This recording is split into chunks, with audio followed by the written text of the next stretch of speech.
कत का अजीब होते, रही थे दूरी हम फिर हृदय के करीब होते। ते दूर रही के अगरो पास लगथस, जैसे सांस मधड़कन लिपट के जीथे। मोर मन के आंगन माँ तोरे ही परछाई रही जाथे, हंसी के संग घाघलो तोरे नावले भर जाथे। माया के बंधना कत का अजीब होथे, अजीब होथे।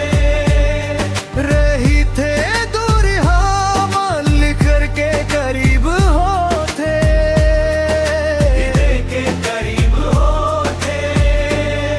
मैं हम याम बर्बाद हो गए तथा सब अपन अपन नसीब होते, अपन अपन नसीब होते।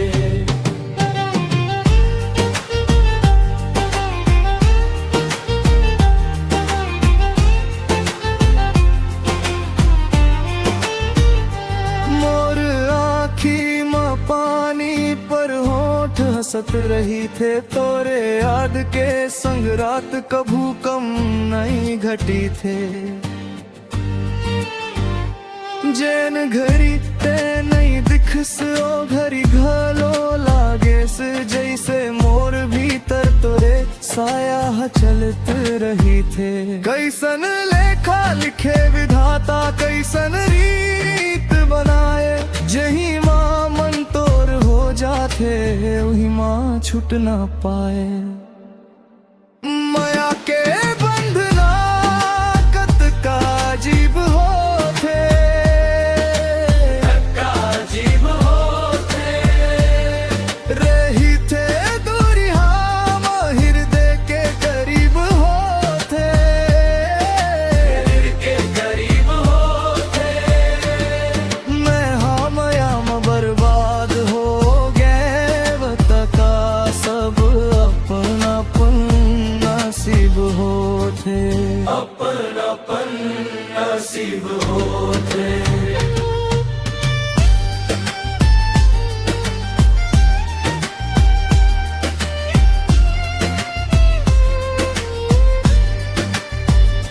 अगर हो सकती से तै लुक जास मोर हर एक धड़कन मां, मैं हा तोर नाम लिख दे थू अपने टूटे सपना मां। माया हार के घलो कभू हार नहीं माने, ओहिले मोर मन तोरे बाट लखो जय। माया के बंधना कत का अजीब होथे,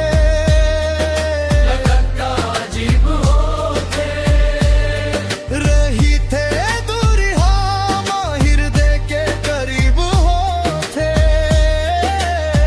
के करीब होथे। मैं हम याम बर्बाद हो गए तका सब अपन अपन नसीब होथे, अपन अपन नसीब होथे।